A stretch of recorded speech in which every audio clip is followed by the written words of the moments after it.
Mas sabe, irmãos, quando você está diante de uma situação de tudo ou nada, ah, é normal hesitar. Imagine, você tá qualquer coisa, se você faz, por mais que você ache que tem 50% de chance de ganhar, poxa, você pode perder tudo. Aqui está a figura do quebra de braço, poderia ser uma situação como essa, ou poderia ser uma situação de cotidiano mesmo da vida. Recentemente, talvez eu tenha compartilhado aqui ou com o grupo, mas a Rani e eu, a gente pensou, amor, vamos considerar talvez comprar um apartamento? Vamos ver qual seria o modelo, mais ou menos. Poxa, porque morar de aluguel, ter o nosso lugar e a gente mexe no que a gente quer mexer, não tem dor de cabeça com o proprietário, etc e tal. Talvez, né, tenha, porque somos proprietários, a gente vai ter dor de cabeça um com o outro. Mas a gente estava ali numa situação, poxa, o que a gente precisa fazer então para ter o apartamento? E a gente, olha, tem um carro, talvez se a gente compre um apartamento perto do metrô, a gente não precise de carro. E a gente tem algumas reservas aqui que dá para a gente usar. E mesmo numa situação como essa, a questão era que para a gente ter o apartamento, a gente tinha que entregar tudo que a gente tinha. A gente estava numa situação de tudo ou nada naquele momento. Uma situação em que a gente precisaria ficar no 0 a 0 e forçar um pouquinho o orçamento para poder ter tão sonhado apartamento.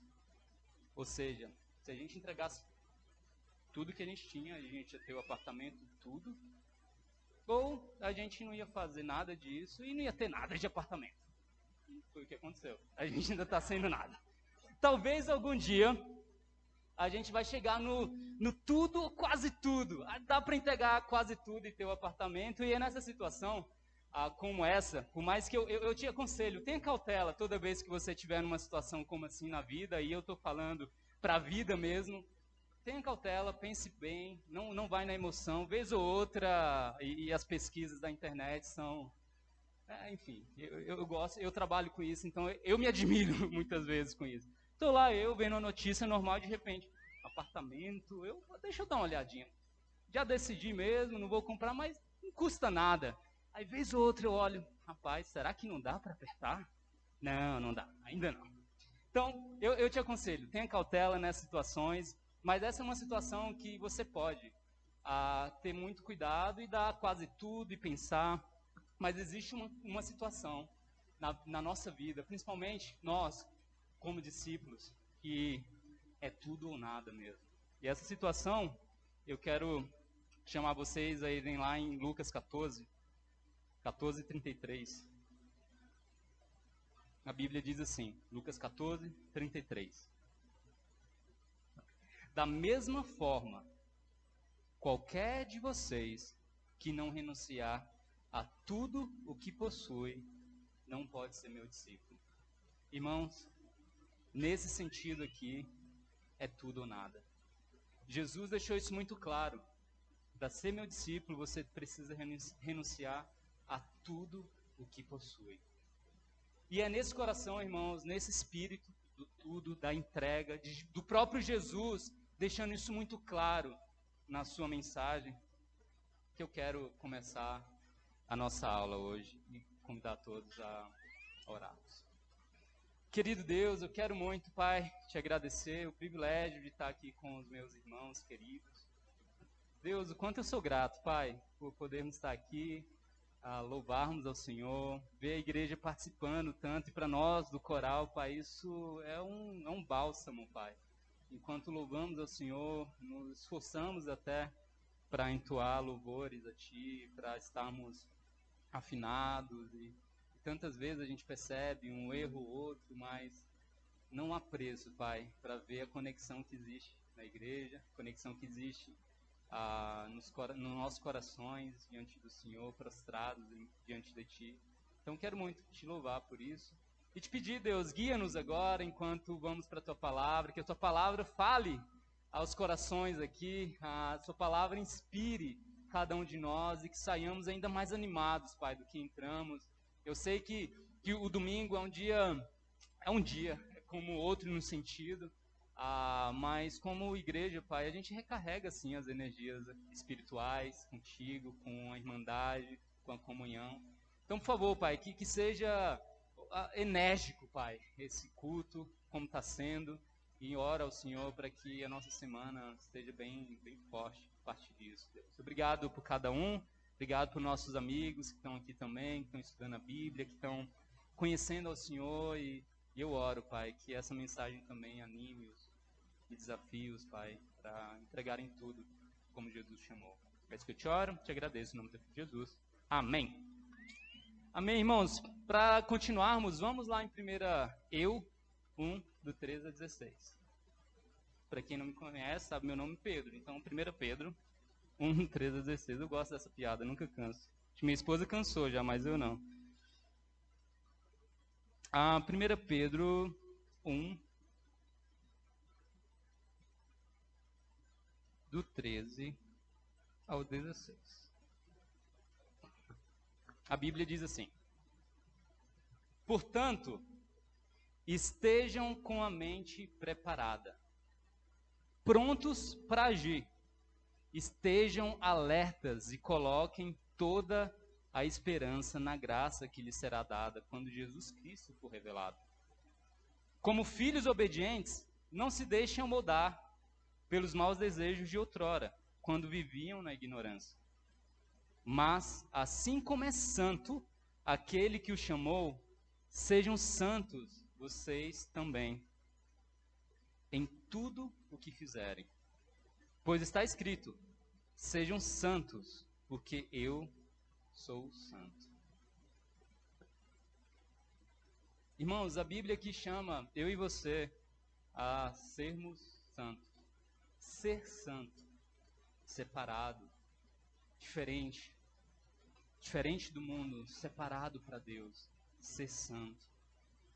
E sabe, uma palavrinha que faz a diferença nesses versículos que a gente acabou de ler, que dá intensidade a esse chamado de ser santo, aqui no versículo 15. Desculpa.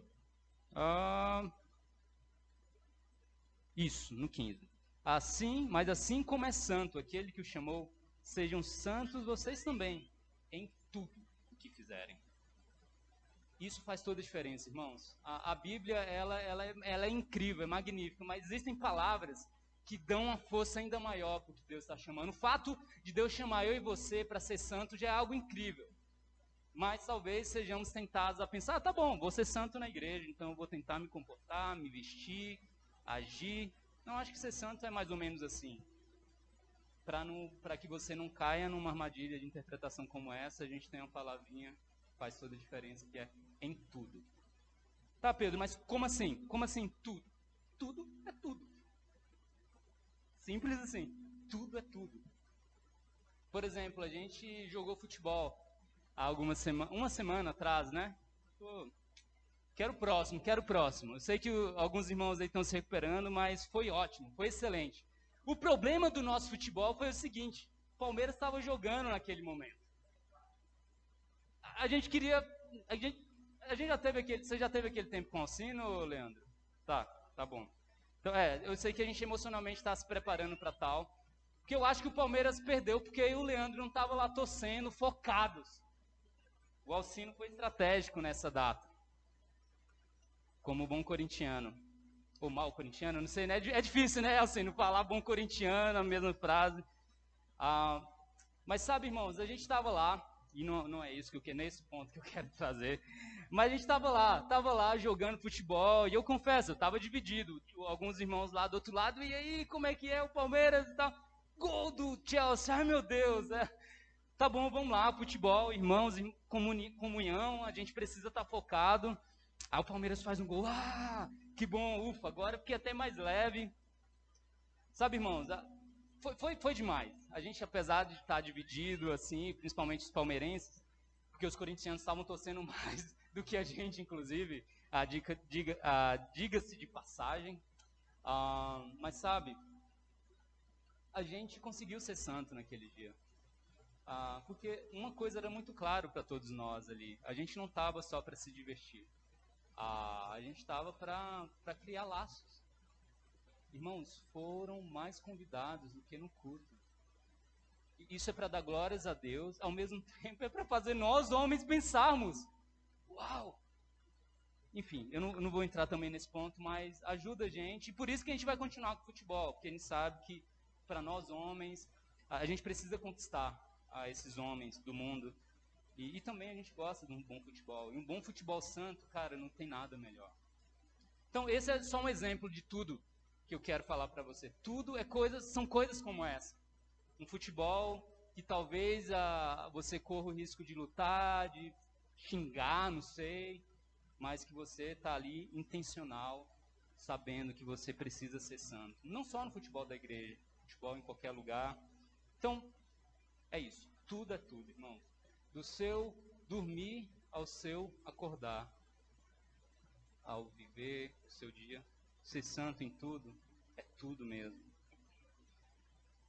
Sabe, existem alguns momentos também que nós somos mais vulneráveis, dependendo da situação. Eu mesmo, no trabalho, vez ou outra, passo por situações de estresse, que eu estou mais vulnerável, que tô quase assim, engatilhado, um toquezinho eu explodo.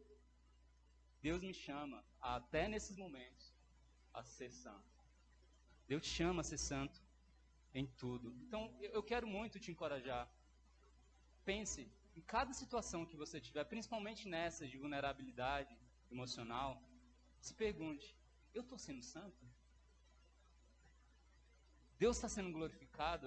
Aquela regra básica para nos orientar. O que Jesus faria no meu lugar nesse momento? Ah, Pedro, mas isso é tão difícil. Cara, isso é impossível. É quase impossível em tudo ser santo. Eu vou concordar com você. Eu diria que é impossível em todo momento, todo tempo. Mas uma coisa, eu e você não podemos parar de fazer, que é lutar pela santidade. Isso, irmãos, não dá. Eu e você precisamos lutar intensamente pela santidade. Ah, Pedro, de onde você está tirando isso? Vamos lá em Hebreus 12, 14.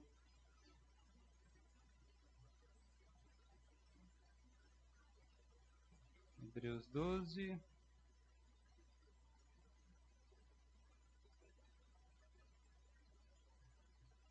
Versículo 14. A Bíblia diz assim: esforcem-se para viver em paz com todos e para serem santos.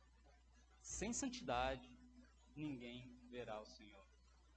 É isso, irmãos. Esse é o caminho para que você trilhemos a santidade. Esforço. Exige de nós esforço. Exige de nós um trabalho, porque a Bíblia é muito clara, sem essa santidade, ninguém verá o Senhor. Então, possivelmente, se você não tem visto Deus ultimamente agir na sua vida, mesmo em meio a situações difíceis, eu sei que elas existem, são várias, talvez está faltando santidade, não porque você está com muito problema. Esforcem-se para ser santos. Poxa, eu fico pensando, o que significa esse esforço? Eu vou dar um outro exemplo da minha vida. Eu fui batizado com 18 anos. Hoje eu estou com quase 32. 31, vai, deixa eu ficar ainda nos 31 aqui, é meio do ano, né? Deixa eu continuar. E depois que passa os 30, você começa a falar, nossa, feio tão rápido, ai meu Deus. Mas, com 18 anos, eu tinha uma vida, irmãos, assim, se você quiser depois eu posso explicar melhor. Eu cresci na periferia, lá em torno de Brasília, Goiás, inclusive. E era muito claro o que eu tinha em mente, os meus objetivos. Eu não vou falar que era droga, rock and roll, por mais que eu goste, mas sexo era um deles, com certeza. O desejo de ter e de viver o que o mundo oferecia. Eu tinha maus exemplos em casa. Então, isso era muito claro para mim. De tudo que talvez eu não sabia. Terminei a escola no tempo ideal, inclusive, não reprovei. Mas, enfim, reprovar lá é só se não quiser mesmo, só se não for para a escola. E eu tinha dúvidas, o que eu quero fazer? Passou na minha cabeça ser educador físico, passou na minha cabeça ser psicólogo, administrador, tudo possível, menos tecnologia, que foi o que eu fiz depois, mas Deus é bom. Deus é bom. Me guiou e foi depois que eu estava na igreja, inclusive. Então Deus me livrou, Leandrão, da educação física, cara.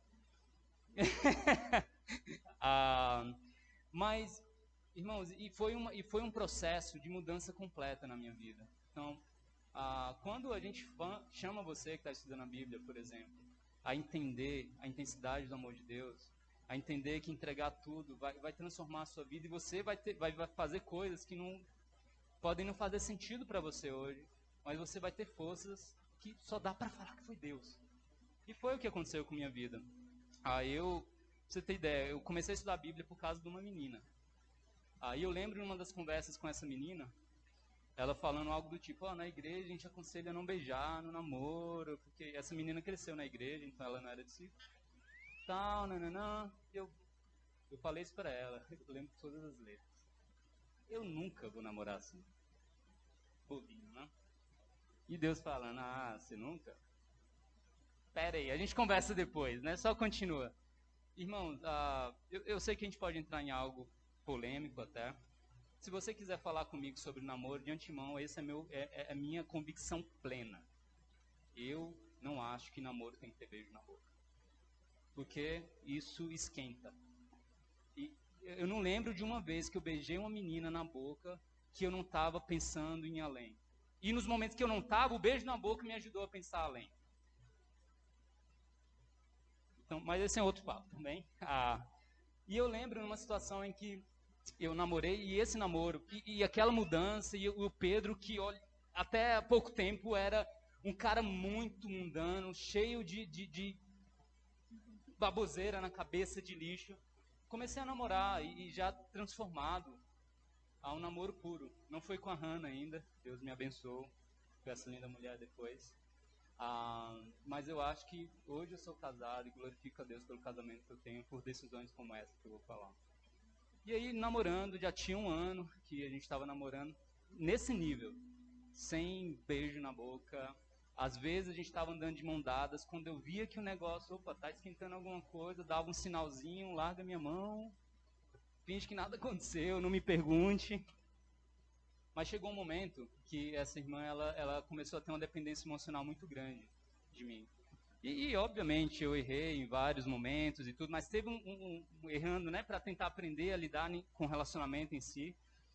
E teve um determinado momento que ela estava sofrendo muito por algo que eu fiz.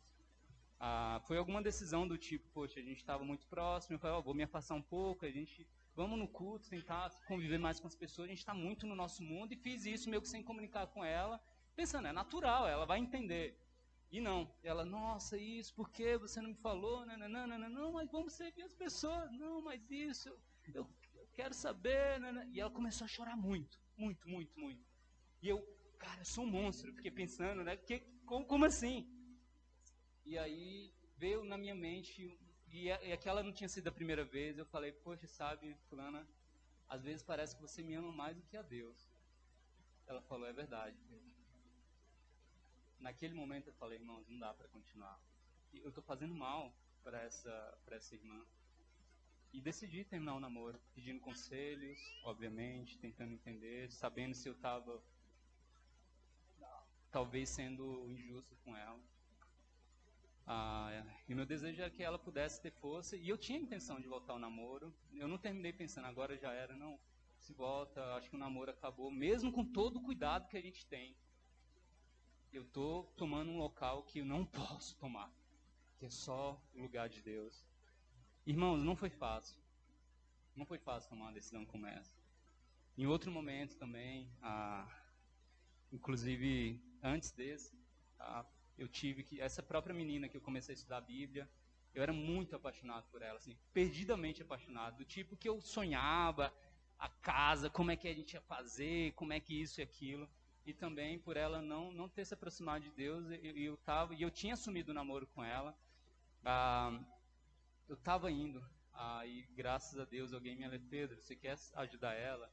Permaneça, luz e treva não se misturam, se for para ser ela vai vir. E eu, em lágrimas, tomei a decisão de me afastar, porque eu sabia que eu não ia ajudá-la. Irmão, ser santo, eu diria que é isso.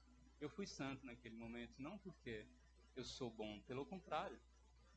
Só Deus sabe a minha luta diária como homem.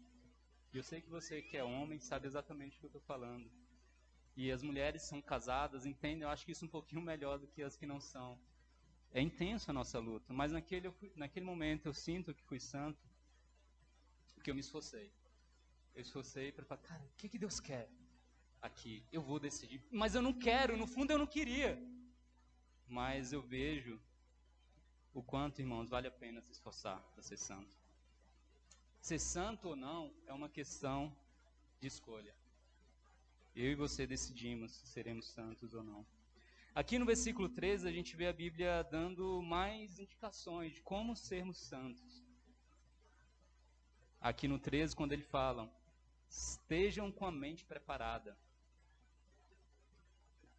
prontos para agir. Estejam alertas. Aqui é 1 Pedro, tá? 1:13.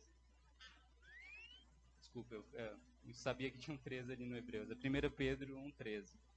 Que ele fala, portanto, estejam com a mente preparada, prontos para agir, estejam alertas, coloquem a esperança na graça.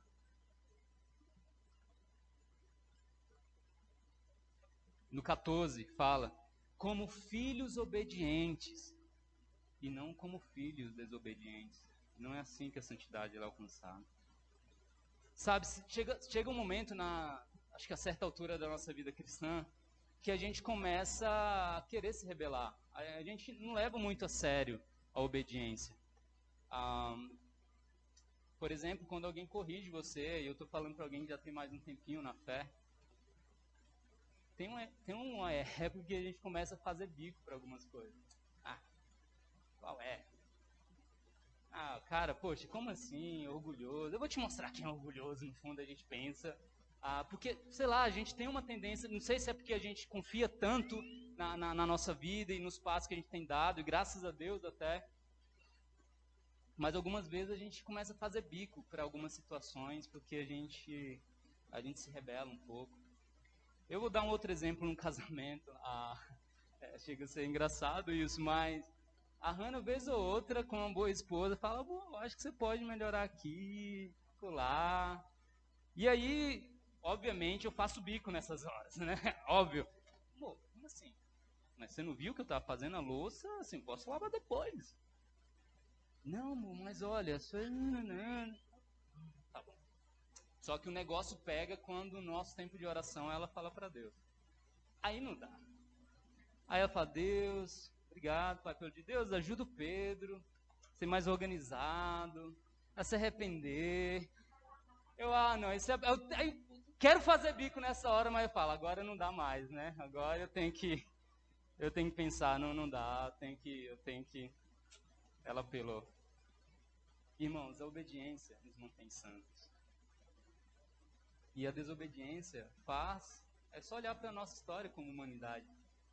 O que a desobediência fez e tem feito no nosso mundo. Mas Cristo mudou o jogo. E por isso eu e você estamos aqui diante das Escrituras, nos encorajando a mantermos o foco na obediência a Deus também.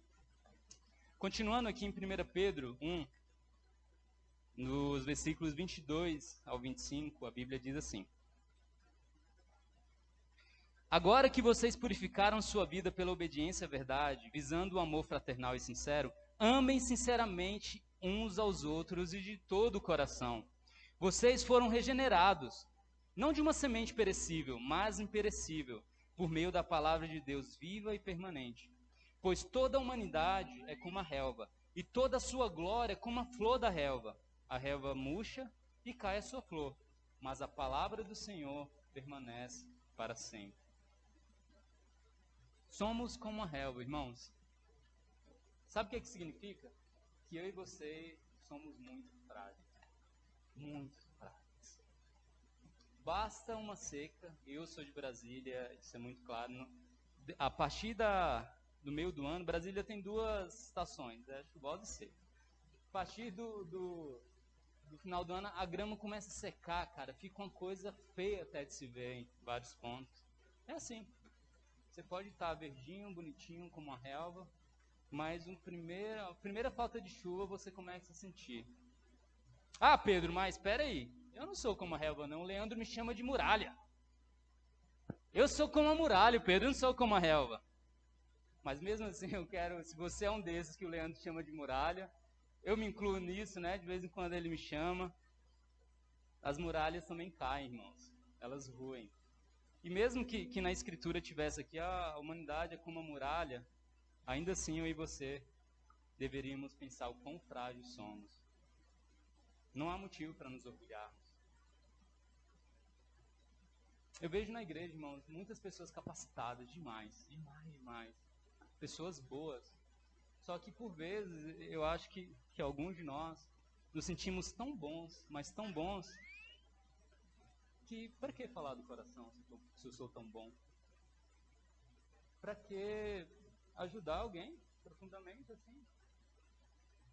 Não caia nessa armadilha. Olhe para sua volta. Não esqueça que Deus ele espera que você, por mais frágil que você seja, e lembre-se, você é frágil. Não esqueça disso. Graças a exatamente essa fragilidade, Paulo até fala isso, quando eu sou fraco é que sou forte. Lembre-se disso. Deus ele quer que você glorifique a Ele, porque Ele sim é bom. Essa palavra sim que a gente anuncia, ela é boa. E essa palavra, como a Escritura fala, permanece para sempre. Sabe o que prova isso? A bondade de Deus é olhar para um grupo como nós, cheio de falha. Nossa, são tantas na minha vida. E Deus nos abençoar, irmãos, com 17 estudos. Já parou para pensar nisso? Não sei se o seu líder de igreja em casa tem falado, mas no grupo de líderes a gente tem listado as pessoas que estão estudando a Bíblia para a gente orar. 17 pessoas estudando a Bíblia. Dentre elas, uma restauração, pelo menos que eu lembro. Isso não acontece porque somos melhores, mas porque Deus é o melhor. Essa semente que está sendo anunciada aqui na Zona Norte e ao redor de São Paulo, ao redor do mundo, como a música Pescador fala, né? Vou anunciar a boa notícia do Senhor meu Deus em cada povo, cada bairro, cidade ou país. Ela está sendo anunciada. Essa semente é imperecível, irmãos. Ela é viva e ela permanece. E graças a Cristo, nós que somos relva, podemos causar impacto, sim. Então quero muito te encorajar.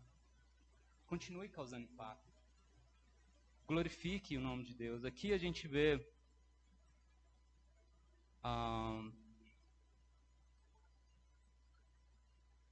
o quanto Deus nos chama a dar todo o coração para Ele. E eu quero chamar vocês agora a irmos ali em 1 Pedro 2, para a gente terminar, do 1 ao 3. Diz assim: Portanto, livrem-se de toda a maldade, de todo engano, hipocrisia, inveja e toda espécie de maledicência. Como crianças recém-nascidas, desejem de coração o leite espiritual puro, para que por meio dele cresçam para a salvação, agora que provaram que o Senhor é bom. Aqui nos versículos que a gente leu o seguinte, ele fala lá no 22, amem sinceramente uns aos outros de todo o coração. E aqui a gente vê a Bíblia nos chamando a irmos para Deus como crianças recém-nascidas. E aí eu quero te ajudar também a pensar o que é dar todo o coração.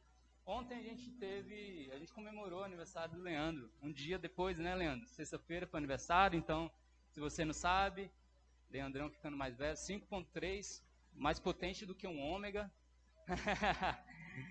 E a gente foi para uma pizzaria, ótima pizzaria, inclusive. E aí o Leandro tem uma das pizzas que é pizza de coração de galinha, né? Então, para quem gosta, cara, brilha os olhos, sai saliva na boca. E o Leandrão olhou aquilo e falou, uau, eu quero essa aí. E tá lá o Leandrão comendo, cara, que pizza boa, que pizza. Olha aqui, ele cortou. Irmãos, acho que a cada centímetro da pizza tinha um coração. Então, na dúvida, o que é dar todo o coração, lembra dessa pizza. A cada centímetro da sua vida, dê todo o seu coração. A cada passo que você der, irmãos, dê todo o seu coração. Esse é o caminho para dar todo o coração. E aqui, em 2 Pedro 1, do 1 ao 3, como a gente leu, sabe, a gente vê a Bíblia também falando algo que eu acho magnífico. A Bíblia usa umas analogias assim que eu acho demais, cara. quando ela fala da corrida, por exemplo, e quando ela fala que, como crianças recém-nascidas desejam de coração leite espiritual puro, leite espiritual puro, para que por meio dele cresçam para a salvação. Eu falo, cara, que demais isso! O leite faz crescer, o leite para uma criança é tudo que ela quer, e se a gente deseja isso, a gente vai crescer como uma criança que está ali se alimentando e apreciando o leite. Acho simples, mas impactante, maravilhoso. E o que a Bíblia está falando aqui, irmãos? É que não brinque com o seu pecado. Ele fala aqui no começo: livrem-se de toda maldade, de todo engano, hipocrisia, inveja, de toda espécie de maledicência, como crianças recém-nascidas desejam. O que Deus está ensinando para mim e para você? Pare de brincar com o pecado. Livre-se dele. Principalmente, irmãos, e eu quero acrescentar um ponto de atenção aqui, aquele pecado de estimação, sabe? Eu sei que você sabe qual é o seu pecado de estimação. Aquele que, se você perde um pouco a noção, você está abraçando, está cuidando. Como é lindo o meu pecado. E as pessoas falam para eu me arrepender. Isso é tão bom. Me sinto tão bem sendo o que eu sou, amando o pecado como eu amo. Você não faz isso literalmente, eu sei, mas inconscientemente falando, você faz sim. E a Bíblia está falando para que eu e você, eu faço isso, irmãos. Eu sei quais são os meus pecados de estimação. A Bíblia está falando, largue, que isso pode matar o seu crescimento. E eu fico pensando outra situação que eu falo, cara, o que na vida ultimamente tem me ajudado a entender isso? O Moacir e a Duda tem sido um casal que a gente está estudando a Bíblia. Ele está sendo restaurado, ela está estudando a Bíblia. Eles têm um cachorro, o Leandro até falou na pregação dele, um pitbull monster, Porsche. E tem os cachorrinhos que nasceram, as coisas mais lindas. E eles estão naquela fase de morder tudo, aquele dentinho afiado. E é lindo de ver eles brincando com os brinquedinhos, mordendo, puxando para lá e para cá. E a mãe fica escondida, né? Porque é a folga que ela tem. Mas é impressionante, é só a mãe aparecer, eles largam tudo e vão correndo que nem uns loucos para mamar. Coitadinha da mãe, assim, ela tá até machucada, mas eles vão com muito gosto. Eles vão. É assim, irmãos, que deveria ser, sabe, a nossa busca por Deus. Aquele momento em que eu e você estamos brincando com o pecado e a gente percebe, cara, o que eu estou fazendo? Prontos para agir, com a mente preparada. Corra para Deus como esses cachorrinhos. E vá! Diferente da cadelinha lá que vai sentir dor e que em algum momento ela vai parar de dar leite, Deus não vai esgotar. Deus vai continuar alimentando eu e você. Então, você que está estudando a Bíblia, busque esse coração. Quero muito te encorajar. Busque esse coração. Se perceba como alguém sedento, precisando desse leite espiritual. E a Bíblia vai te saciar no nível mais profundo que você não consegue imaginar. Acredite nisso. Acredite que cada passinho que você está dando são baby steps, né? Um passinho de bebê vai te tornar alguém forte e salvo com a graça de Deus. Você que talvez está achando que está grandinho demais para continuar tomando esse leite espiritual, não ache isso. A gente precisa, irmãos, até o fim. Nós precisamos porque a salvação, esse desejo de crescer, essa ação de crescimento em nossas vidas, ela é magnífica. Isso glorifica o nome de Deus. Então, te encorajo, seja santo, esteja com a mente preparada. Ainda temos muito para crescer, muito para glorificar o nome de Deus e que a glória seja dada a Ele e sejamos santos juntos, irmãos. É isso que eu queria animar todos nós e possamos sair ainda mais animados. Vamos orar. Querido Deus, eu quero muito, Pai, te agradecer. Muito obrigado por teu amor, por teu espírito, pela maneira como o Senhor tem nos convencido, Pai. Obrigado porque a tua palavra ela é magnífica.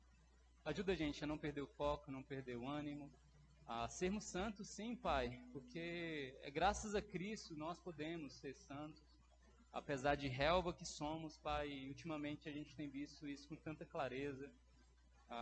Agora, recentemente, as pessoas lá em Petrópolis, né, Pai? Poxa, é tão difícil pensar e ao mesmo tempo pensar o quanto somos tão pequenos, Deus. Ajuda-nos, Pai. Ajuda-nos a lembrar que a força está em Ti, por mais que passemos seu nome, Pai, vai ser glorificado até o fim. É isso que eu te oro e peço para que nos dê força para sermos santos, continuarmos santos e ajudarmos outros a serem santos para a glória de Deus. É isso que eu te oro e te agradeço no nome de Jesus. Amém.